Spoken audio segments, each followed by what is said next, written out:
actually grind to zero, not able to operate at all. What could happen if there are delays or budget cuts and so on is that there are certain parts of the mandate which, but a day, I do not anticipate a day when Parliament will completely say there is no, which is what was happening in Arusha. There is no money, and it wasn't so much about the money. It was a question of what then am I doing here?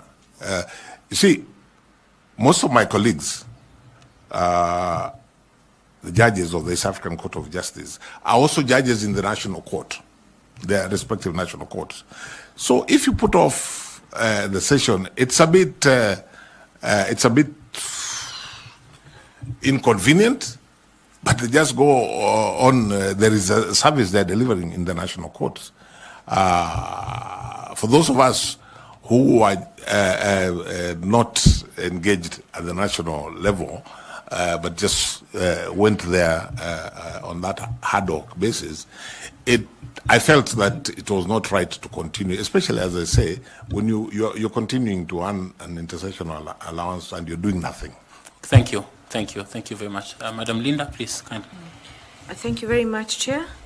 Honorable Justice Nyachae, the IEBC Commission constitutes of different professionals from different backgrounds, your background being the legal field.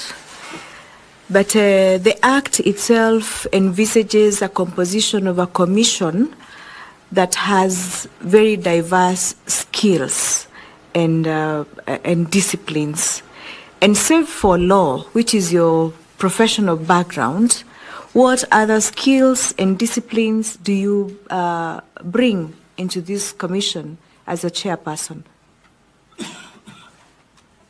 Thank you. I think I would answer that at two levels. In terms of skills and disciplines, my formal qualification is law. I have taken it upon myself and developed over a period of time. I have developed an interest in governance, and actually I am a student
believe that is an important skill to be able to navigate those pressures while not compromising on what it is that the mandate is. I think I also feel I would bring into the commission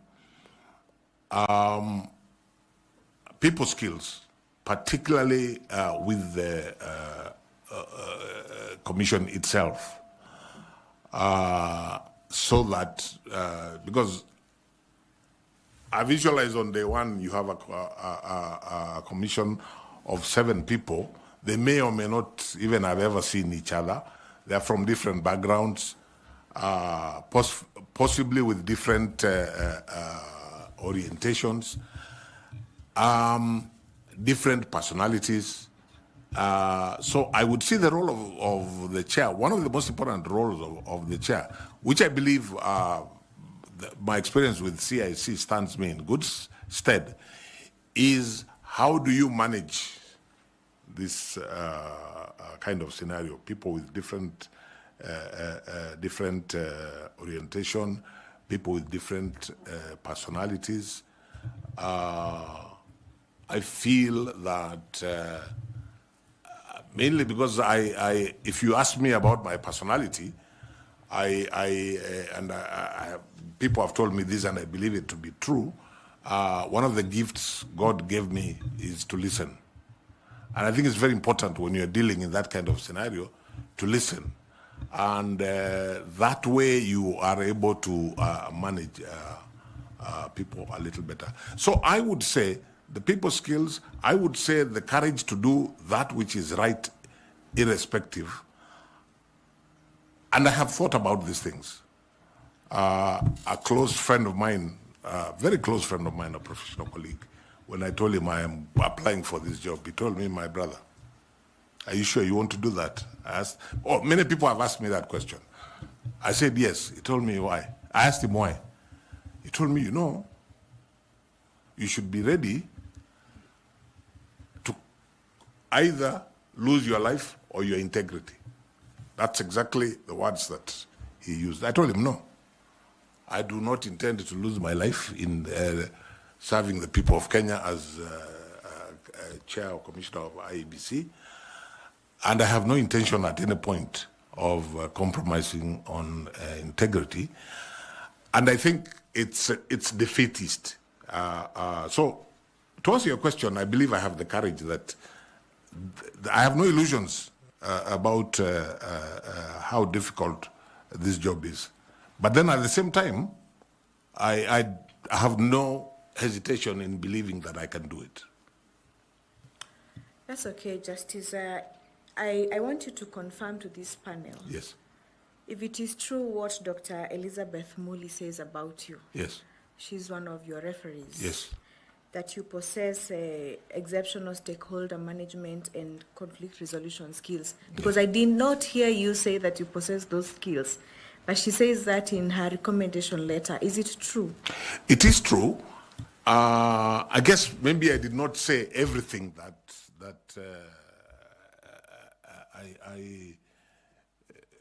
I would, or maybe I did not put it the way that Dr. Muli has put it in that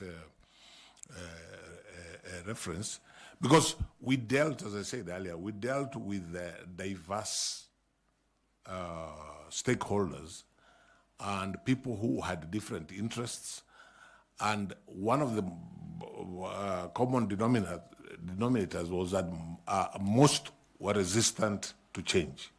But we managed. I mean, when we were dealing with some institutions that were fairly rigid traditionally, but we felt that the Constitution required certain changes in the law that manages those institutions. We had long negotiations and these are not people you can just talk down to. You have to convince them, persuade them, and by and large, we succeeded. But let me say this. Dr. Muli is overly kind to me because the truth of the matter is we were able to do that because we worked together as a team. I wouldn't say that happened because and only because Charles Nyachae had those skills. It happened because we had a team which could work together, which could share how to manage, whether it is conflict or different ideas from stakeholders that we are dealing with. We were able to do that together as a team. I think that's fine. Thank you very much. Thank you very much. Chairman. Thank you. I will invite Karo Kituku to engage you with some questions. Thank you very much, Chairman. Mr. Nyachae, will allow me to ask like 3 questions or 2 questions. The Constitution at Article 86 contemplates the use of a voting method that is accurate, verifiable, simple, transparent, and accountable. In the 2013 elections, 2017 and 2022, the IEBC deployed technology. In your view, does the technology that the IEBC deployed meet this constitutional threshold or requirements? Was it verifiable? And you can use examples to explain your answer. Okay, I would say that this has happened incrementally. And the real 2013 years, but I think the real technology was 2017. My understanding of why the first election in 2017 was annulled was on the question of verifiability. Because the Supreme Court took the view that the technology that was used, and in particular, the uploading of results from the polling station to the National Tallying Center, and now I'm talking about the presidential election, because that's really where the problems that IEBC has been having about elections. That has been the main, the presidential election.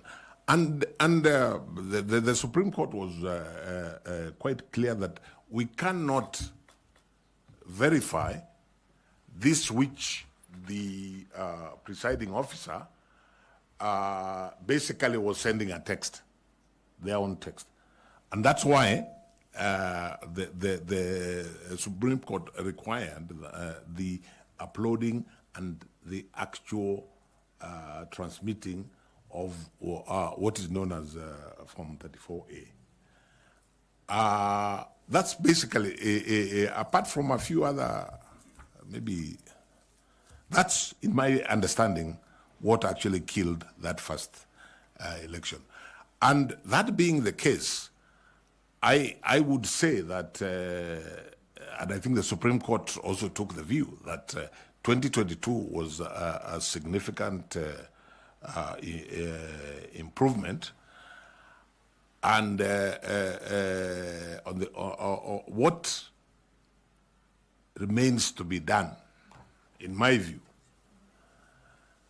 has more to do not so much with the fact that the election may not be verifiable, but it has more to do with the ordinary Kenyan remaining persuaded that it is verifiable. If you read my application, my letter of application, I used the phrase that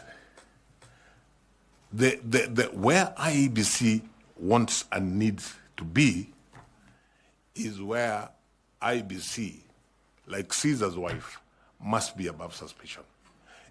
Because as long as what is being done leaves any question marks in the electorate, in the people of Kenya, then IEBC has fallen short. I think IEBC, and to this extent, I agree with the Supreme Court. They did, relative to the previous two elections, I think they did a relatively good job. There are, of course, things that the Supreme Court pointed out which could be done better. But all said and done, the elephant in the room is that question of what is it that needs to be done, especially with the use of technology, so that the Kenyan voter, the electorate, the Wanjiko, the Mora, the Amina, actually is persuaded that yes, even if we lost this, we are not quarreling with the electoral management body. The reasons lie elsewhere. Okay. So this following up on what you're saying, that the technology that the IBC has deployed over the various electoral cycles has been progressive. So apart from the KIMS kit, which is the technology that IBC basically deploys, what other areas can the technology be deployed to enhance the elections management in Kenya? Again, you allow me to go. Sorry, you allow me to go back to the fundamental question, what I've called the elephant in the room, so that we are looking at the trust deficit that exists between the people of Kenya and the whole system, including IEBC. How do we narrow and possibly even do away with that? So my answer to that question is even around the KIMS kit. If I was or tomorrow I find myself in the boardroom of IEBC with commissioners, I would be saying, what is it that the technology we have, what is it that can additionally be done so that the people of Kenya actually feel that they have no reservations? IBC, I believe there's an ongoing discussion between IBC and, of course, like the National Treasury and those who provide money about whether or not the technology, especially the KIMS kits, whether they're obsolete. IBC takes a position, I believe, that they are now obsolete. So that's an issue that needs to be resolved. I am aware that one of the things because currently what the KIMS kit does, as I'm sure you members of the panel know, is the starting with the registration of voters, then the registration of candidates, then the identification at the polling station of the voter, and finally, which is the most problematic, the transmission, especially of the presidential result from there. So, and in the process of answering the question, I would want to ask, if I'm in the commission and just sat there, I would want to find out from the technology people, for example, how can technology carry the voter with IEBC from the time they vote up to the time results are announced. For example, the issue of technology keeping the voters, if I vote, for example, if I normally vote at a polling station called Kisi Primary School. When I vote there, and leave the station. If at the close of the voting, I got a message that tells me in your polling station, X number of people voted. This is when they have done the counting. These are the results. The ones that are being announced, pinned to the door, and transmitted, and then physically taken. If that was done, I venture, and technology helped the voter to get that. I venture to suggest that a Kenyan who was so minded could actually do the arithmetic themselves. So by the time IEBC is announcing the result, they are able to, if they are so minded, to do that arithmetic, whether through their political parties or not. So I think what I would be asking, not being a technology person myself, my question will still remain what I would be asking the technology people. What is it additional that we can do the voter to feel that there's nothing going on wrong, there's nothing they've missed? Yeah. My last question. So the law, and there are instances that the technology does fail. Yes. It's technology, it can fail. So the law envisages that IBC should contemplate having a complementary system. Two questions. What is this complementary system?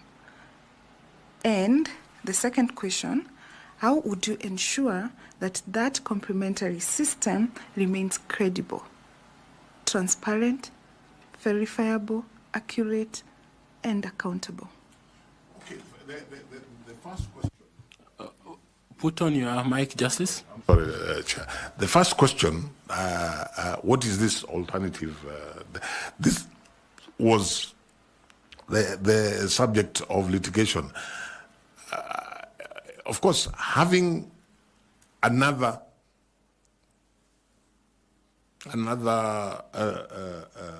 technologically based complementary system may not be such a bright idea because they could both fail.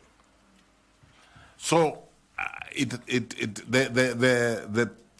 the complementary system that IEBC is using really now is the physical getting the information. This is at the polling station, getting the information physically from the register. But that it's complementary. But, and this now is to answer your second question,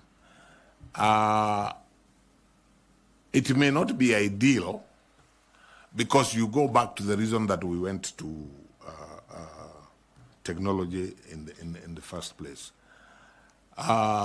So, as at now, me, who is not a technology person, I have not yet engaged with an understanding of what a complementary system that does not rely on the register would do.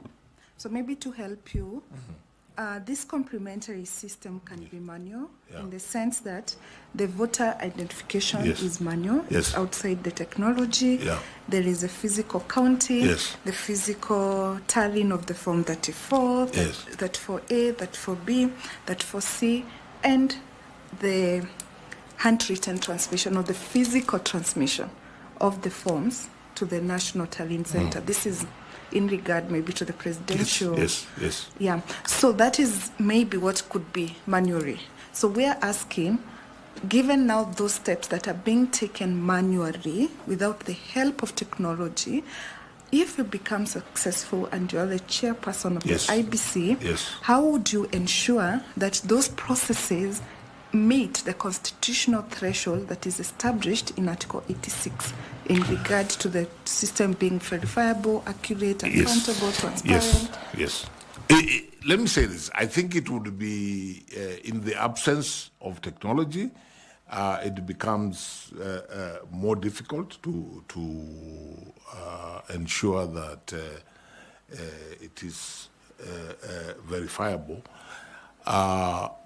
So I think one then would be looking at that. How do you safeguard, for example, the journey, the physical journey that that Form 34A takes to become 34B and then eventually get to the National Tallying Center. And I also think that participants, not to run away from the responsibility of IEBC to deliver an election that is verifiable, credible, and transparent. The players in the political parties, the candidates, I think need to play a bigger role in terms of protecting that process, and that requires, I think, engagement between IEBC and the stakeholders in coming up with an alternative system, which, as I hear you, would be entirely devoid of technology, which of course means that we're going back to where we started. Okay. Thank you, Chair. Thank you very much. We are almost halfway through, so be concise in your responses. I want to invite Dr. Koki to ask some questions. Thank you very much, Chair. Mr. Justice Nyachae, you mentioned that you have been in the democratization movement in Kenya, and indeed it is true we have worked together. My question is, one of the issues that has really concerned democracy, has hampered democracy in Kenya, is and has contributed to divisive politics, is a system of first past the post, or what we have in Kenya, that leads to results that the winning candidate takes all, where the winner takes all. And one of the concerns that, of course, there are many ideas that have been advanced on how to improve the democracy and the electoral landscape by introducing different types of electoral systems. For example, mixed member proportional representation, etc., which addresses some of these divisive elections. Why do you think that has not succeeded in Kenya, and you have been involved in this process for that long? That's the first question. My own view is that I think there are probably several reasons which pertain to our type of politics, which sadly is not always issue-based. And that's why even political parties, to actually achieve issue-based political parties has been a challenge. And that's why, for example, proportional representation may not work, because you have a mindset that want our own representative in this particular locality or in this particular community who we see as our representative. It's not about issues. That, I think, is a reality. But let me say this. Those who, you know, in the democratization process, as you will recall, Dr. Muli, we tended to deal with much more basic things, and we really didn't get at that time to the stage where we are looking at, for example, alternative kinds of elections. I always ask, whenever I hear that argument, I always ask myself, why does first past the post work in very many other systems, but it's a challenge. It's a challenge in Kenya. The people of Kenya, I think, promulgated a constitution as they saw fit, how they wanted to be governed, and perhaps if and our politics tend to revolve around individuals. Perhaps a solution would be to have a system where, yes, first past the post, for example, if you're talking about a presidential election, but then you have individuals who have huge followings, and when they lose an election, whichever way they lose an election, their followers just feel then we are done for. If our person did not get it, then we are done for. So to me, not being pessimistic, but I wouldn't start with trying to change the system so that we have, say, proportional representation, which I personally favor. I would begin it from the pragmatic perspective of, is there a way that we can ensure that participants in an election at the end of that process are not feeling excluded from the body politic? Thank you. Justice Nyachae, perhaps you can share with the panel some ideas on how we can address this issue in Kenya, this perennial problem of divisive politics, and you know, when at the end of election results where they are not being accepted, and after elections we have those members, you're saying the followers of the losing candidate, the first runners-up, has a lot of votes that have just gone to waste. Yes. How do we address that so that we can make Kenyans appreciate and accept the results of the elections?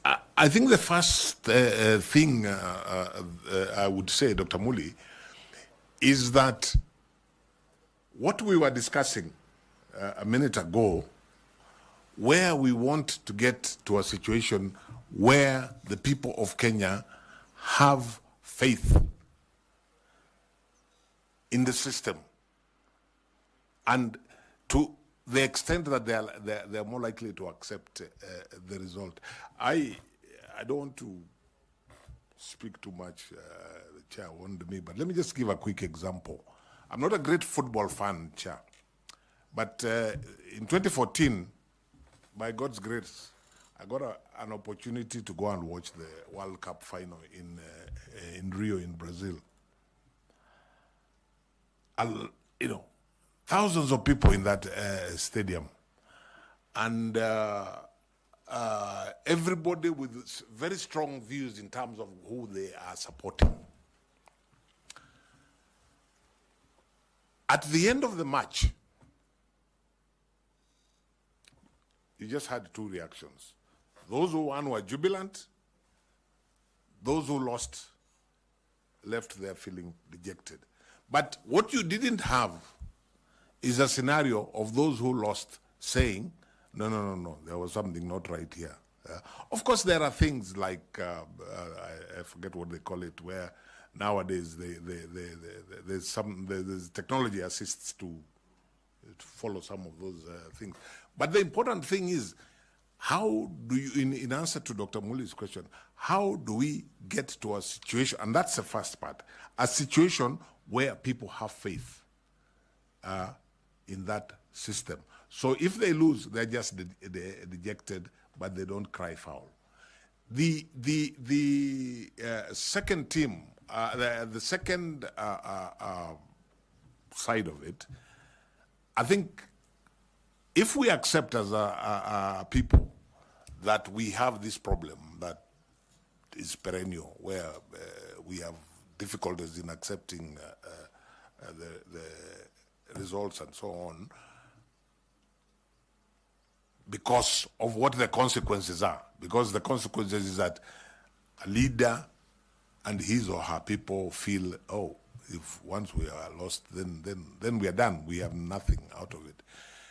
Is perhaps to relook at the structure of government so that in the body politic, those who have not won at all levels to be able to form government feel that they're still participating in the body politics.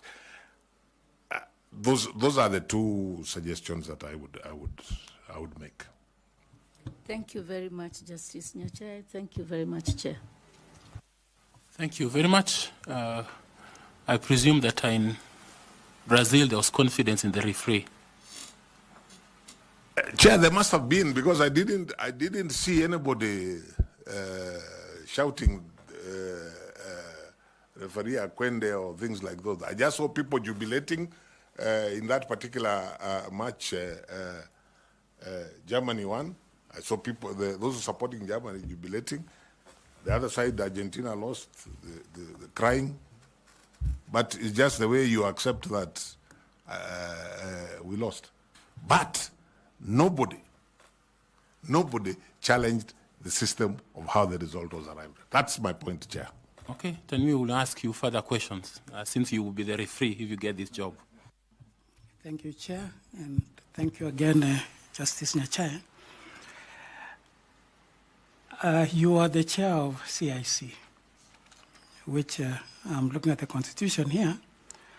You are to monitor, facilitate, and oversee the development of legislation and administration procedures required to implement this Constitution. Now, I believe you were part of the Chapter 15, the operationalization of the Chapter 15 commissions, for which CIC was one of them, and particularly IEBC is one of the Chapter 15 commissions. However, in the recent past, in 2014, there was the Senate actually raised concern with regard to conflicts between the Commission or within the Commission. And I think this one was specifically to National Gender and Equality Commission. Equally, in 2015, there was an issue at Ethics and Anti-Corruption Commission, which is also a Chapter 15 commission. And even it went to court. There were investigations that were done. At some point, they were nullified on the basis that there were no commissioners at EACC. We've seen what has been happening at IEBC. 2017, we saw how the former chair, the CEO, how some commissioners left, resigned. And coming home to the IEBC Act, I was just looking at it, and we've had 10 amendments up to last year. The one that created this selection panel was actually the 10th amendment of the IEBC Act. So looking at the governance framework of these constitutional commissions and the conflicts that we've seen running across, is there a problem with regard to the governance framework of our constitutional commissions? And is it a constitutional issue? Is it a legal issue? Or it's more of a governance issue? Thank you. My answer to that would be it's none of the above. The biggest problem is the dynamics of personalities and what is perceived as power play. The one you didn't mention was between the National Land Commission and the Ministry of Lands. I honestly, obviously, like I said earlier on, hindsight is always 2020. There must have been a few things here that when you look back, you say, this we could improve on and this we could improve on. But the basic framework for each of those constitutional commissions, I would still stand by the laws that were put in place. The problem, if we are to be honest with ourselves, is personalities, the dynamics of power play, resistance to change. Classic example would be the conflicts that were there between the National Police Service Commission and the National Police Service itself, the Inspector General and his team. I still don't think the problem was either with the Constitution or with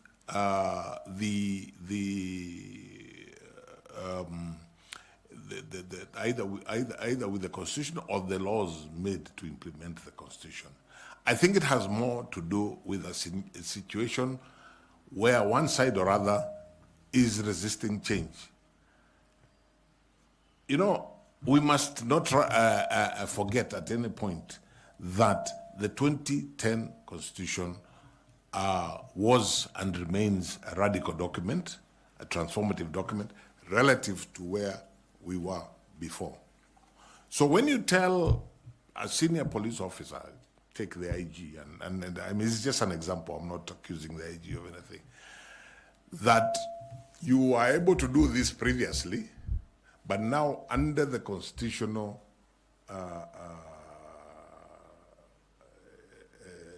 dispensation that we now have, this can only be done this way, or this can be done by another body like the Commission. Even when we were writing the KDF Act, for example, it took a lot of energy, particularly by Dr. Muli, Elizabeth Muli, who was in charge of that particular thematic group. It took a lot of energy, negotiation, for the military to understand a concept called civilian oversight, which is in the Constitution. They're not used to it. To their credit, eventually they were able to internalize it. To me, the problem we have been having with the constitutional commissions is not about the Constitution, is not about the laws to implement the Constitution. It's about the power play and resistance to change. Further to that, the IEBC Act, which if you are successful, you will be responsible for its implementation, was actually amended in 2016. And it is the only one under Chapter 15 commissions that has separated the functions of the commissioners and the secretariat, unlike all the other Chapter 15. This one under Section 11A has went ahead to separate it. So given your experience and the fact that you've said it's not about the law, it's not about the Constitution, it's about power play, so how will you, if appointed, handle these challenges that have been default to IEBC for the last 10 or so years? Sorry, which particular one? Which particular challenge? You see, Section 11, yes. 2A. Sets out the... It is the only yes. of all the Chapter 15 yes. where it has clearly separated the roles yes. of the Commission and yes. of the Secretariat, yes. unlike any other Chapter 15. Yes. So given the fact that you've said this is about power play, it's yes. not an issue of law. Yeah.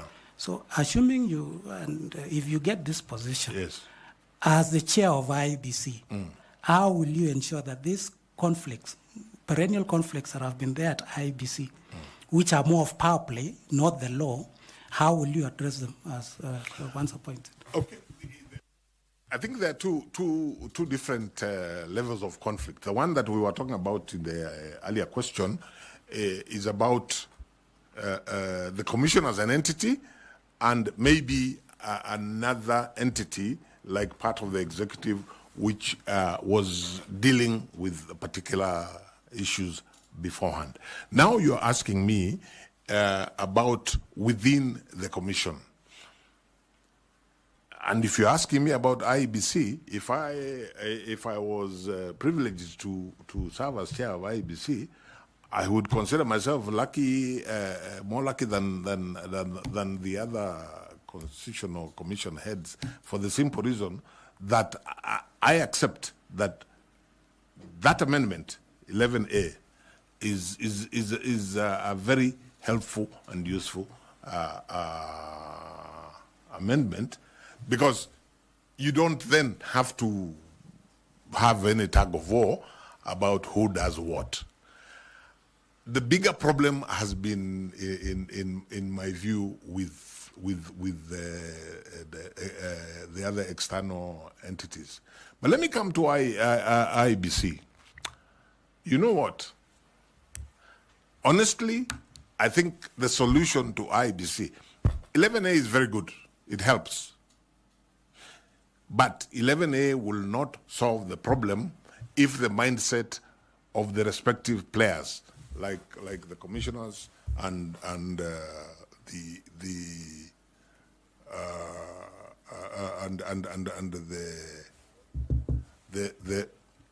secretariat, you know, are mentally operating from different perspectives.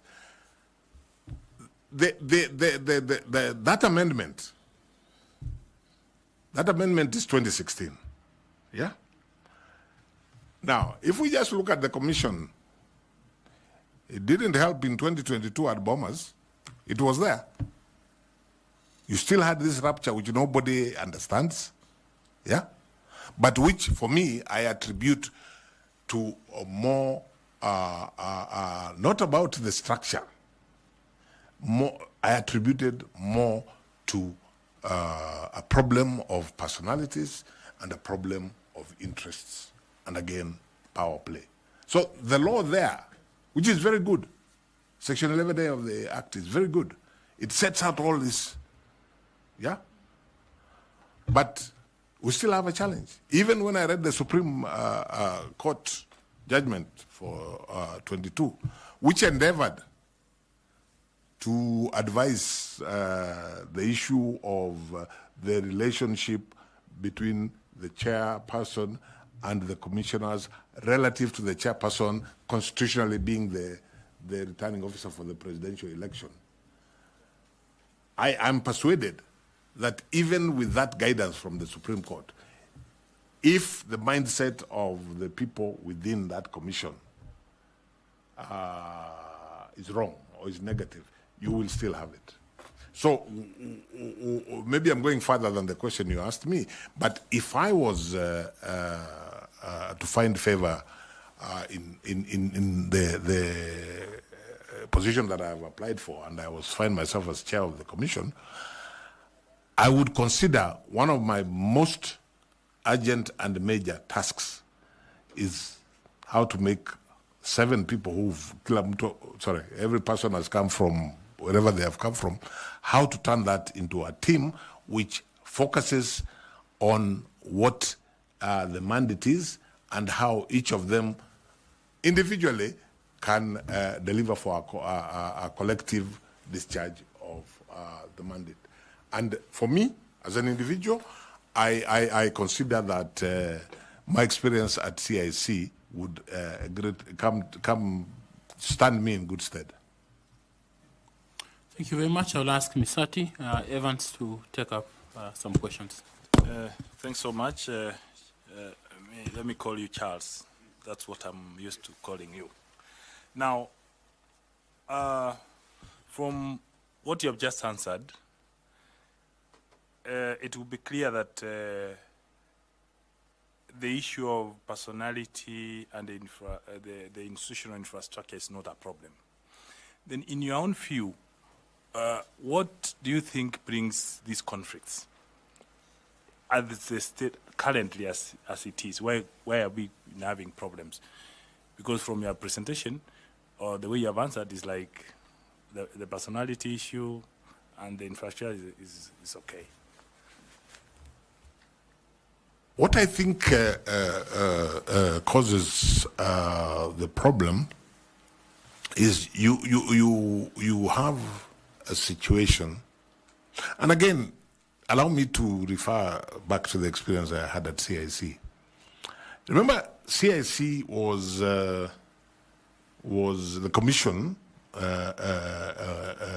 was created by a process which involved the two disparate political groups that had formed the coalition government. If we are to be honest with ourselves, what that meant is that people came there probably from the perspective of a political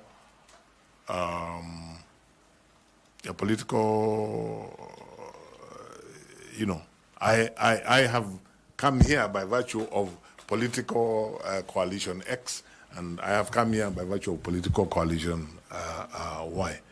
So, from the onset, there was potential for distrust. There was potential for suspicion. So, I think there was a need, and I think we succeeded, for the commission to do what needed to do, whether it is bonding, whether it is spending time together, whether it is reassuring each other, whether it is trying to understand each other, whatever it is, so that when we had disagreements in the boardroom, and there were many, yeah, there were disagreements arising from issues that different members had different perspectives. And that way, at least for me as chair, it made my life easier. There are many times we fought very hard in the boardroom, but we arrived at a decision because of that goodwill. And then when we walked out of the boardroom, we presented a position that we all accepted. The challenge, therefore, is how do you overcome, and they're quite natural, the prejudices people have, the suspicions that people come with, and possibly people have different, I hope not, different agenda, but those are the challenges that you know, have to be overcome so that the commission, you don't have the kind of rupture that you had at Bomas in 2022. Thanks. As a follow-up question to that, the work of the Secretariat being more of operational, but you realize that the commission is the one which owns up the results of the operations. How will you ensure that you own whatever activities, whatever mission, and whatever activities they do, that you are in charge and you own it? And then the last question, do you think the issue of procurement has any bearing towards the conflicts that happens in IEBC? And I can honestly say I am not sure, but I have had that said. That's my honest answer. That sometimes there are interests other than the delivery of the mandate. There's a school of thought, for example, that when you had a commission which came in when other commissioners had been there, perhaps there was a feeling that when we were not here, what happened that we missed out on. I think that is the honest truth, but I don't know. Honestly, I can. But having Sorry, what was the other than procurement? You own the actions of the operations. Yes. So I think it's a matter of working relationships. And I go back to the whole question of what happened at Bomas in 2022, and we can't run away from it. I mean, it was the low point of the Electoral Commission. When you think about it, the actual physical verification that happens at the National Tallying Center is actually done by the Secretariat under the supervision of the Commission. So really, because it's done by the Secretariat under the supervision of the Commission, you would expect that you wouldn't have that kind of scenario, because the Secretariat, which has been doing the tallying under that supervision, and it's mathematical. We have verified.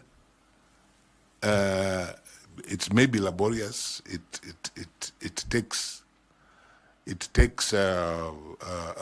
may take time, but it should be purely mathematical. Especially when we remember, it's just verification between from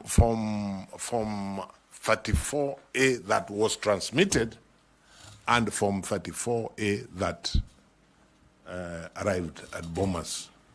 So, when the returning officer, take my constituency again as an example, when the returning officer from Nyachae constituency arrives with his 34B with the attachments of 34A, all that the Commission is required to do is to verify that what he has brought is consistent with what was uploaded and sent to the National Tallying Center. Because in the minor Nyachae case and subsequently, the courts have said what was announced by the presiding officer at Kisii Primary School cannot even be changed by the chairman of the commission or chairperson of the commission. So when you think about it, the tallying exercise should be an exercise really that is basically mathematical.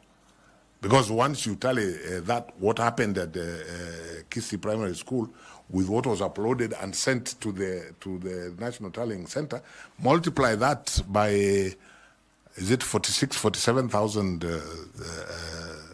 polling stations, it's purely mathematical. So ideally, that problem that arose in Bomas shouldn't have arisen. I am persuaded that what happened in Bomas had more to do with the personality differences. I wouldn't want to guess what caused the personality differences or whatever, but it had less to do with that mathematical process that is the tallying at Bomas. Thank you very much. Thanks so much, Chair. Over to you. I'd like to ask Madam Fatuma to bring in her interventions, please. Thank you, Chairman. Mr. Nyachae, you okay with that? Okay. As I said, they're all my names. You had Mr. Mr. call me Charles. I'm comfortable with that. Okay. In the next election, the youth are going to be the highest percentage. However, they face barriers like disillusionment, apathy. So if you become chair, how would you meaningfully engage them in the electoral processes so that they're able to take care of their political and civil rights? I think that the answer to that is at several levels. At the most intimate level, of course, if the commission is in place and, for example, starts continuous registration of voters, the chances are that the 500,000 or so people who are going to be employed to do that are going to be young people. That's at one level where they will feel engaged. But in terms of the process itself, because IEBC is required to deliver on a credible election, and that is reflected in its both its vision and its mission. Then, if you take the cycle, the electoral cycle, the young people will want to be part of the process right from the stage of registration of them now being forget about them working for IEBC to register voters, but them now making it easy for them to register. This requires voter education, because in the process of voter education, all stakeholders, including IEBC, must dispel from the notion, from young people and Kenyans generally, the notion that the election is about other people, not about them. And I think the Commission, through voter education, can go a long way in making them feel part of the process. It is not the Commission's responsibility, for example, to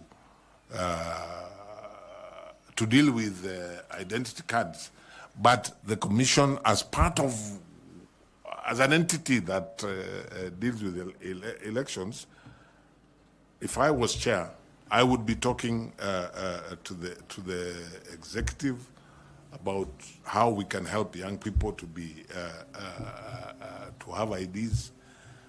And there are many challenges. There are many challenges. Some of them on day one, whoever goes to that commission, and they're going to involve young people. Take the by-elections, for example, that are pending. If you take a constituency like Banisa, I think 2 years they have not had representation.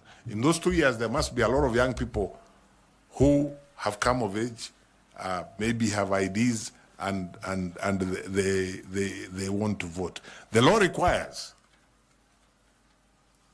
that you stop registration of voters. Is it 60 days? 60 days before the date of the by-election. So, in where there is an urgency in having that by-election, these young people are going to feel disenfranchised. That's just one example. Now, at a national level, there is an obligation on all stakeholders to ensure, right from them being enabled to get identity cards, which, as I say, is not part of IEBC's mandate, so they get identity cards. IEBC must facilitate them to register as voters. And very importantly, in terms of civic education, and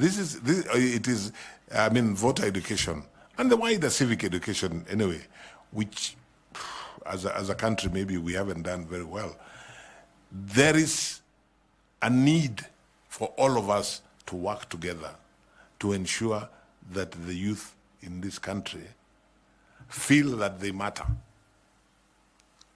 That is stakeholder engagement.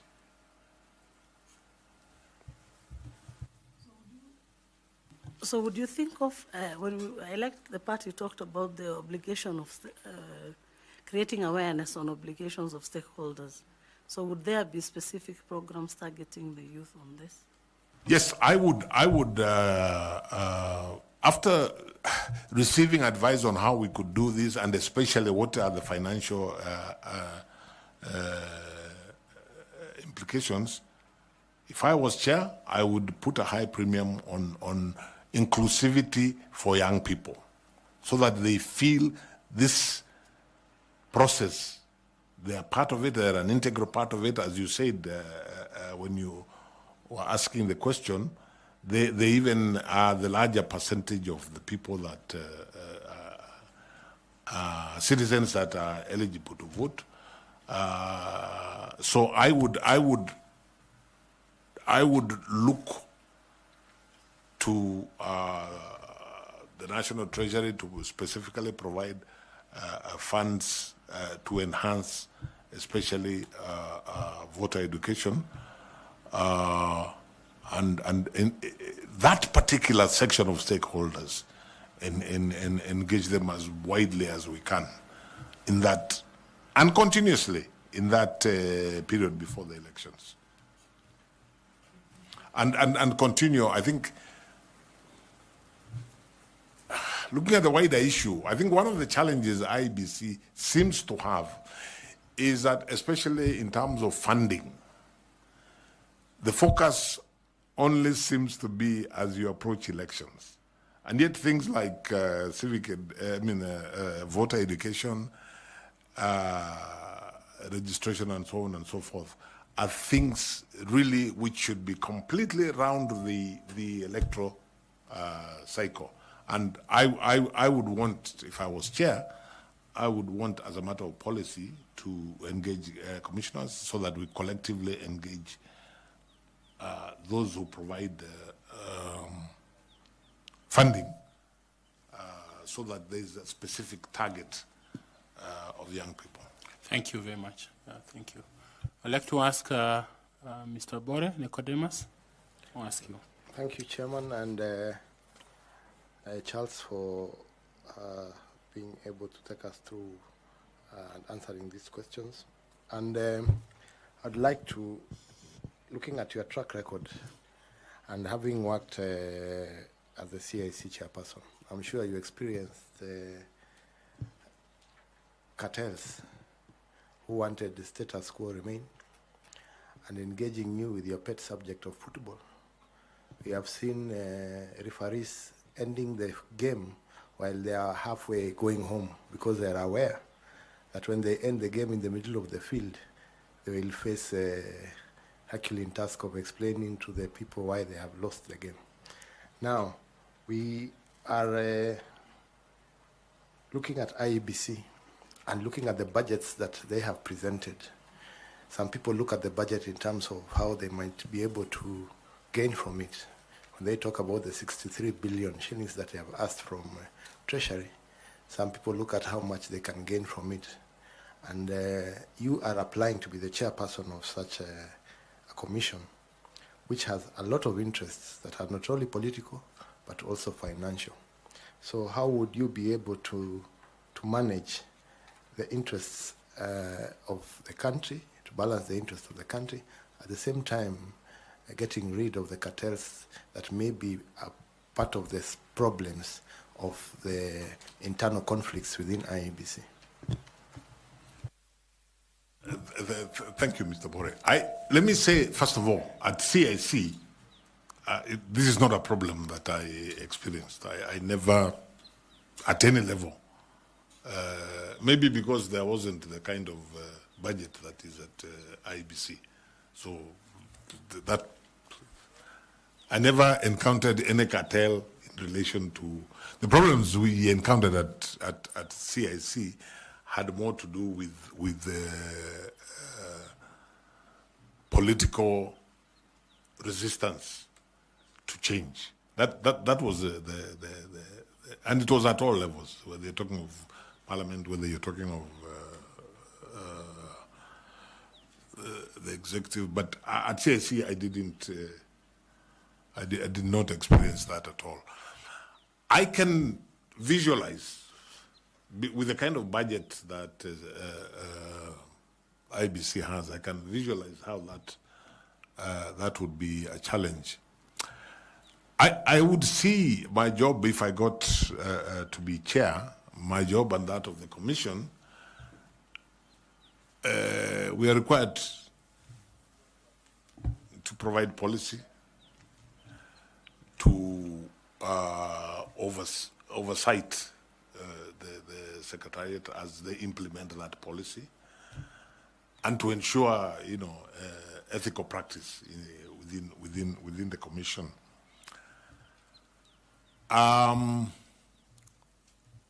So for me, that would be the guiding,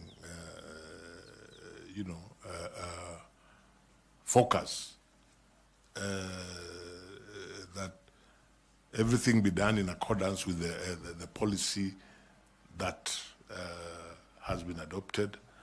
Everything be done ethically, and the commission to ensure that they discharge the mandate of oversighting.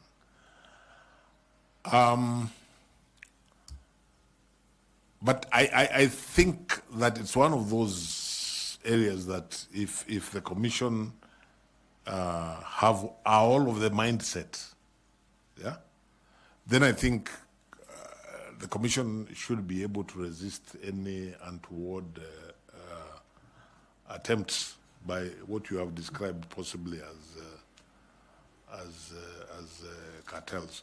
But I can visualize that kind of figure probably has people salivating around the country just because of the figure.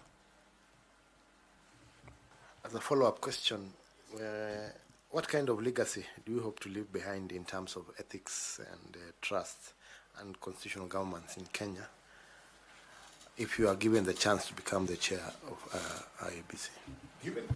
Thank you, sir. Given the history of this commission, especially in the last 3 elections, like I said earlier, there are many people, well-minded people, who think it's a very brave thing to go to IEBC, and therein lies the challenge.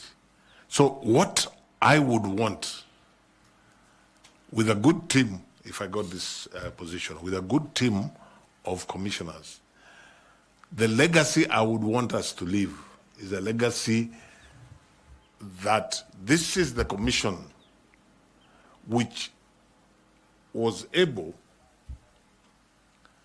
because as I said earlier, the biggest challenge we have as far as IEBC and the people of Kenya is concerned is there's a huge trust deficit. The commission that comes in after you've done your work will conduct, because of the 6 years, will conduct one election. So they have one bullet, and the one bullet is to reverse that situation of the trust deficit. So for me, alongside anything else and everything else that the commission will be doing from day one, is what is geared towards reducing that trust deficit. I'm an old-fashioned, or shall I say an old-school lawyer.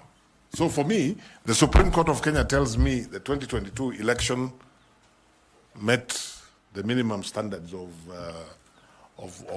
contemplated by the Constitution. I accept that because that's me as an old-school lawyer. But that's not good enough for the people of Kenya. Beyond what the Supreme Court said, the people of Kenya themselves must feel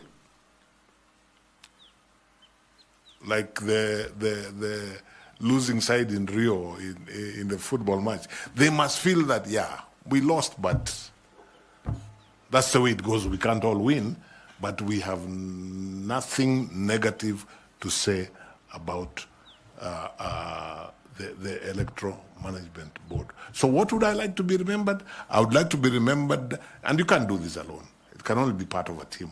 I would like to be remembered as part of a team, And if I was given the opportunity to serve as chair, I'd like to be remembered as the chair who was able to completely reduce the gap of the trust deficit between the people of Kenya and the electoral management body in election issues. That's how I'd like to be remembered. Thank you, Chair. Thank you very much. We'll ask Professor Adams. Please, Professor Law. Thank you, Chair. You've had all the salutations you asked for. Mr. Justice, Charles, Nyachae. But my colleagues have not called you by the name which I'm sure you are given traditionally. So I'll address you as Ayako. Thank you, sir. Very good name. Very good name, I believe so. I've heard you. I've looked at your CV. And your big ticket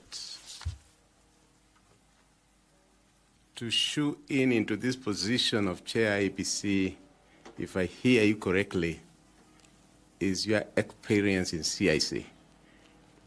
Because other than the introduction, IED, you packed it.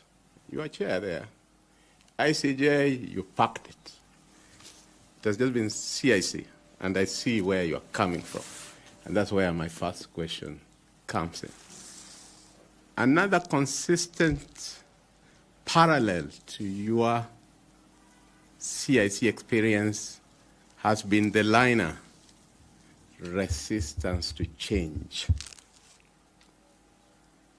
And at the end, when Bore was questioning you, you said both the executive and parliament.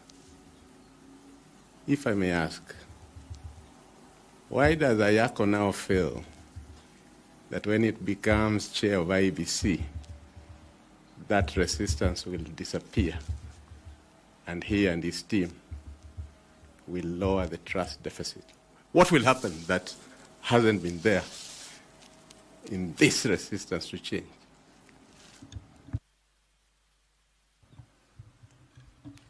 Let me say this. When I talk about the resistance to change at CIC, effectively what I am saying is I expect all levels of resistance even at IEBC, probably because the stakes are higher. At CIC, I wouldn't say that we failed to overcome. I think we went a long way in for lack of a better word, in plowing through that resistance. We didn't always succeed. And that's why I gave some examples of what I consider to, especially in terms of legislation, like the Ethics and Integrity Act. I felt we tried, but it was viciously, for lack of a better word, watered down. But we live to fight another day, and you know, even at IEBC, one expects resistance. It's not that I expect that you'll walk into IEBC and everybody will clap for you and say, this is what we want to do. But what I'm saying, Prof, if the focus is on reducing, if not completely obliterating that trust deficit, and you start from day one, then you're not even looking at just you as individuals. You're looking, how can technology help us to do this? How can we improve the policies? Can we address, for example, the question, I don't know if it was Dr. Muli or somebody who asked about the complementary system. With the focus on trying. It's not something that I am naive enough to think that can be achieved overnight. But I was answering the question from Mr. Bore, what would I like to be remembered as? That's why I keep saying, even if it's not completely obliterated, because that may not be easy, if it is reduced, as opposed to getting worse, then I will feel I am happy to be remembered that way. Thank you very much. My other question is that, again, I believe that for IEBC, most of the time, for Kenyans, it is which side of the political divide are you in? And there are those who have time and again become pessimistic that prefix independent should be removed from IEBC because it's never independent. The law that is guiding us in this selection panel is very clear on who is qualified or not qualified to run. And I just want to use the analogy that you gave us of the World Cup. And now I won't mention teams because Kenyans are very passionate about the Premier League. But there are usually some referees that you'll just see trending that they are favoring one side. And my question is that if you were to succeed as chair,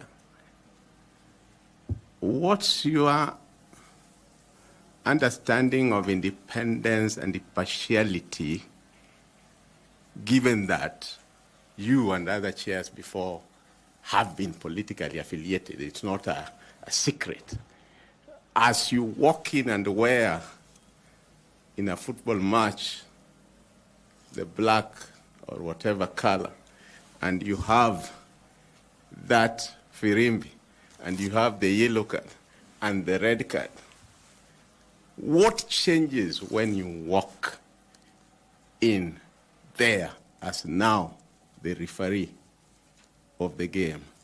Associate with that, because I won't want to ask another question separately, that we know that sometime, I can't remember which year, but 4 commissioners out of the blue resigned and really put the country in a quagmire over quorum issues and so on.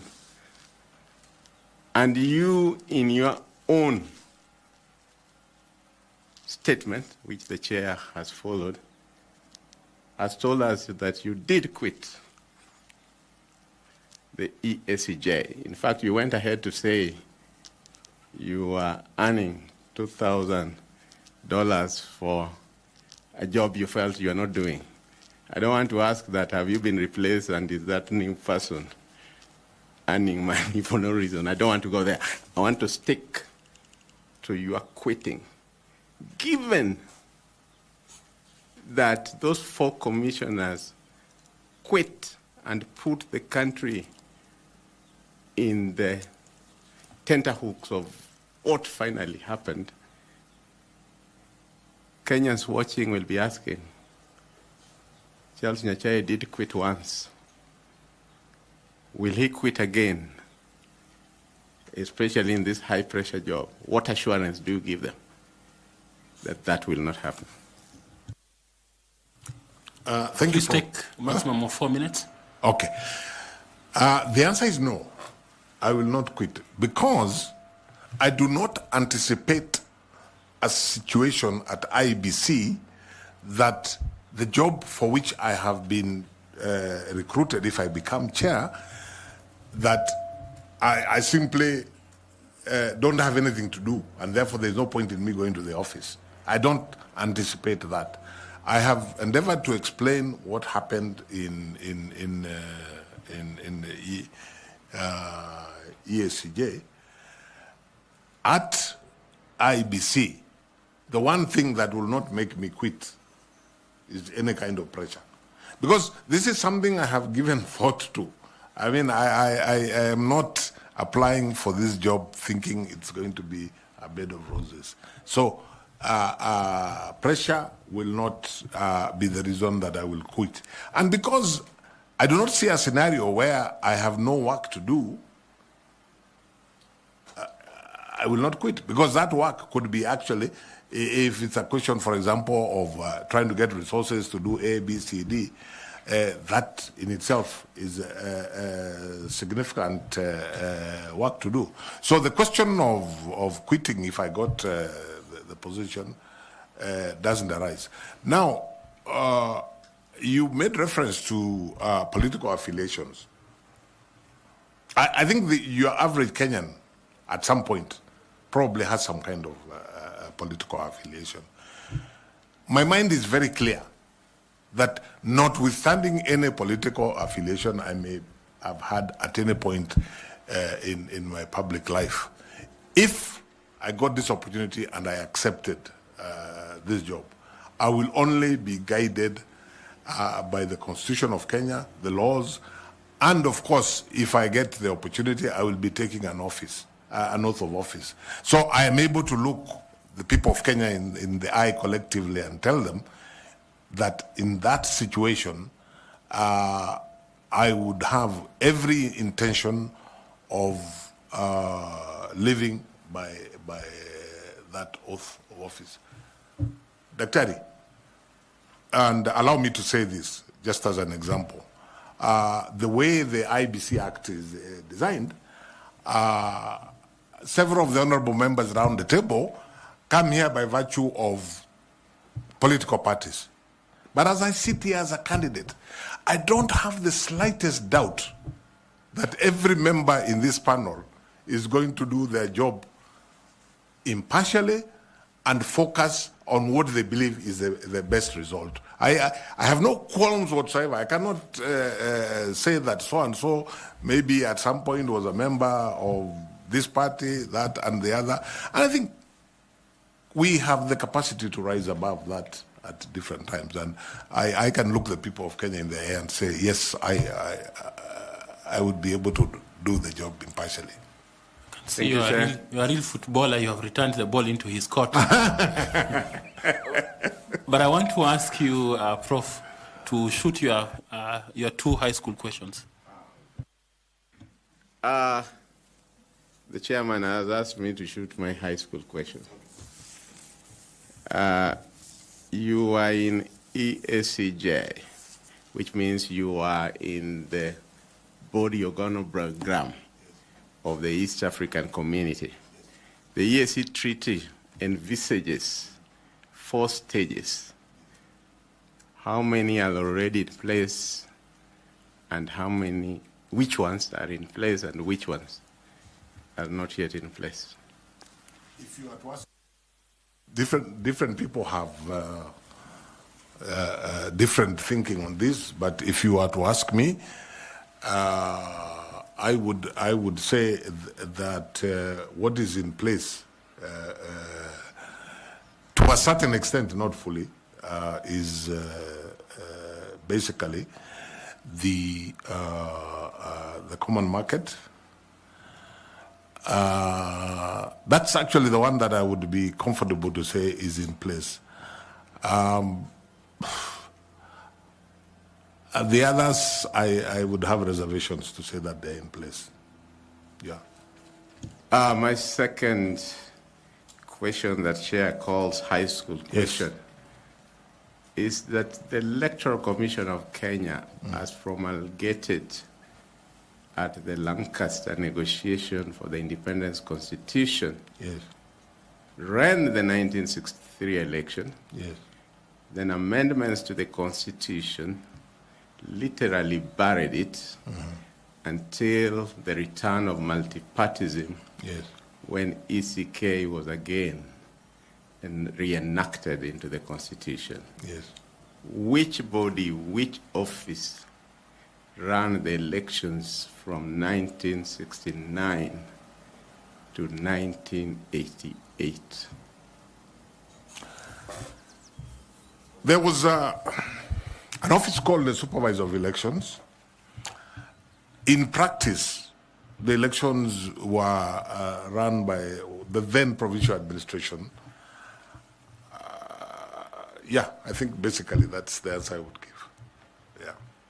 Thank you, Chair. Thank you. Mr. Tanui? Mine is a quick one. Justice retired chairman emeritus, if I may use those terms. What would you tell Kenyans who are saying that you've served this country as a judge of the East African Court?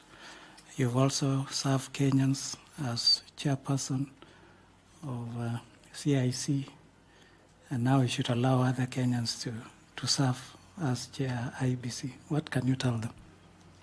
Yes, I would tell Kenyans, essentially, I am not before this panel from the perspective of looking for a job, so that one can say, wachia wengine na wao wafanye kazi. Of course, it's a job. But, and I reflected long and hard. And I imagine if I was looking for a job, I would probably still, even at my age, get a less dramatic job. The reason that I am offering myself is because, one, I remain passionate about the Constitution of Kenya 2010. I believe that the electoral process is really the backbone of the democratic architecture that the people of Kenya envisaged in that Constitution. I believe that I have something to offer to the people of Kenya in this regard, arising from my training, arising from my experience, and arising to my passion about the Constitution. I would not be as arrogant as to imagine that I'm the only one who can do this job. No, I'm just telling the panel and the appointing authority, I'm available. I believe I can do the job. I would be committed if I got the opportunity. So I'm not really, I would want to tell the people of Kenya that I'm not really trying to squeeze into a job which other people can do. Of course, there are many Kenyans who can do the job. But I'm just saying, I believe I can do the job and I am available. That's basically what I'm saying. Thank you, Chair. Thank you very much, Justice. We are required as a panel to receive memorandum from citizens of this country. Yes. And as such, put such a memoranda to you, and we have brought that to your attention. One by Bunge la Wananchi and a sworn affidavit by John Mark, and a few others that has been put to you. And they allege the following: that you failed Chapter 6 integrity test due to scandals including extramarital affairs and child support lawsuits that you have faced before. Number 2, financial impropriety. They allege that you are linked to Procter and Allen, a cereals company in financial distress that has defaulted 3.7 billion loan, raising doubts about your financial management capacity. Number 3, that you, Chair, lack a public record, and they allege that to implement key electoral reforms, you failed to do this as a chair of CIC, and in coming into office as a chair of IEBC, there will be nothing new that you'll add. Number 4, they say that there's some conflict of interest, that perhaps you have some political patronage that bring in lack of integrity, and you may not be objective in a presidential election. Then finally, that you lack public trust due to these past controversies, including personal scandals and question about appointments and financial disputes. What do you have in terms of response? Briefly, kindly. Thank you very much, Chair. I'm happy to respond to those. I did get the memorandum and I looked at it. Of course, this is a public process, and it's right of every Kenyan to make allegations. One would expect that any serious allegations would have some support. Now, when I go through this, the first one of personal morals and integrity are just allegations and some. I saw a page from some newspaper, and that's all that it is, allegations. Whatever they talk about, they have really not given any substance, and I do not accept the allegations, and I think that's really, on that one, that's what I would say about it. The second one, and I think Procter & Allen, I have never had anything to do with the management of that company. I am a very small shareholder in an investment company which itself has shares in Procter & Allen. I have no direct links with Procter & Allen. So I don't know how I would answer that, because if you're talking about financial management, I've never been involved in the financial management of Procter & Allen. So I really don't know how that would be said to reflect financial impropriety. The allegation that I failed at CIC, I think it's insulting, not so much to myself, because I'm a candidate here and they're welcome to say what they wish to say about me. I think it's insulting to the people I worked with at CIC, the entire team, and all the other stakeholders, to say that we did nothing and achieved nothing at CIC. I think the work that CIC did is self-evident. So I think this is just an allegation, like all the others, meant to scandalize. Political patronage. I'm not sure which you referred to, because I saw two things. One, a statement about the manner in which I was appointed to the East African Court of Justice. To the best of my knowledge, that's the way. The treaty has no details, and that's the way the manner I was appointed is the way all judges are appointed through their respective heads of state who sit in the summit, which is the appointing authority. The head of state nominates. And so unless the treaty is changed, I really don't think, and unless every other person who has been appointed from Kenya to the East African Court of Justice has gone there by virtue of political patronage, which I think there is no evidence to that. Again, I think this is purely scandalous. The other thing, there was an allegation of me being related to somebody who they seem to know that is going to be a presidential candidate. Something I don't know anything about. The person they mentioned is not my relative, so I really don't know how I would respond to it. Again, I think it's purely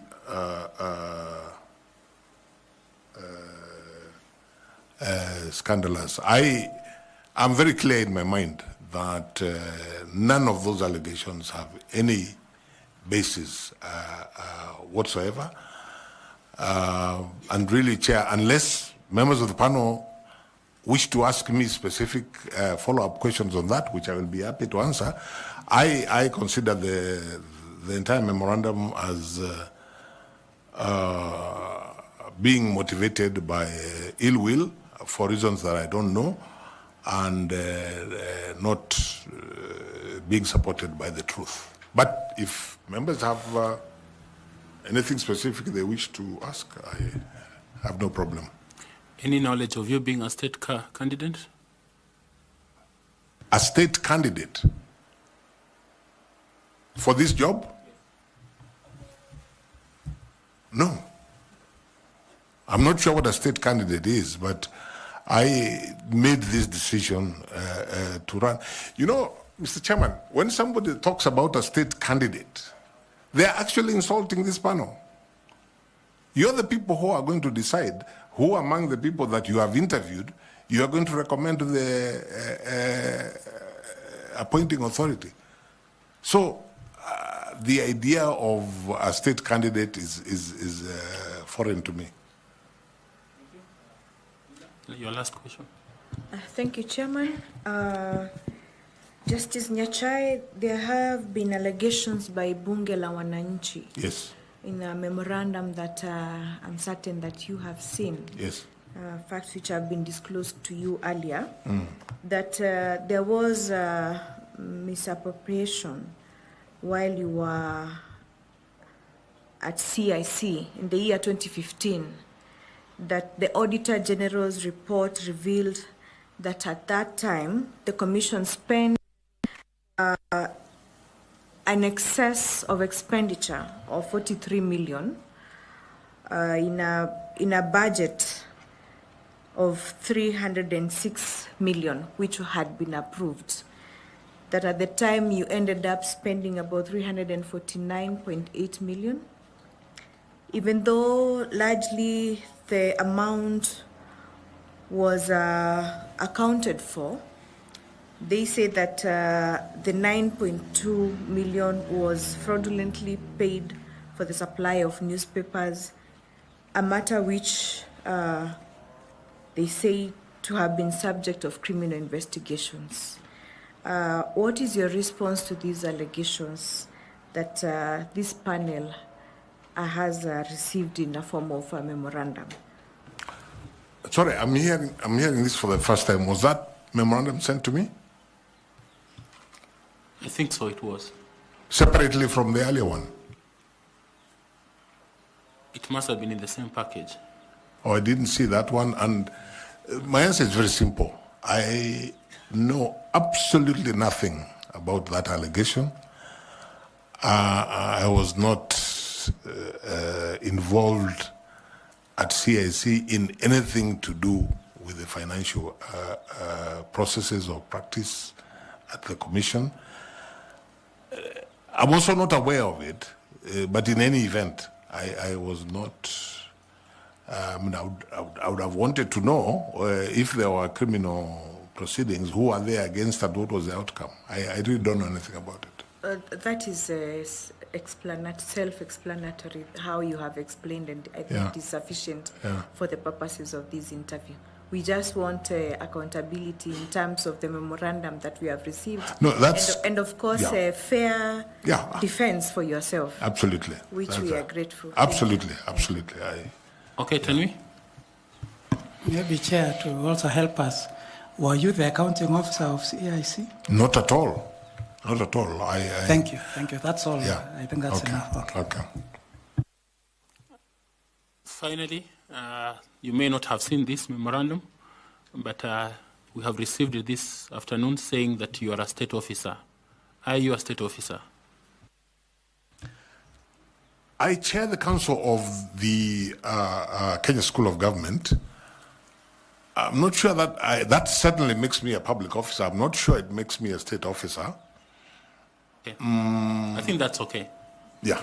That's enough. Thank you. Okay. Thank you very much.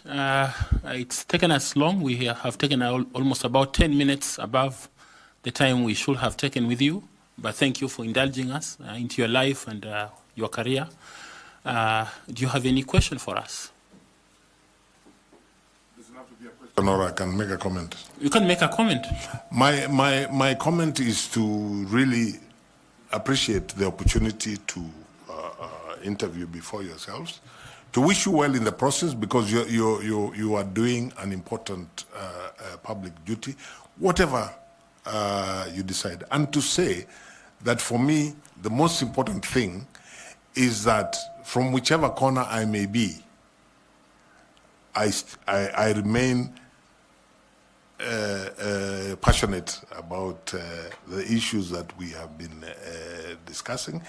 If I get the opportunity, I will endeavor to do my best.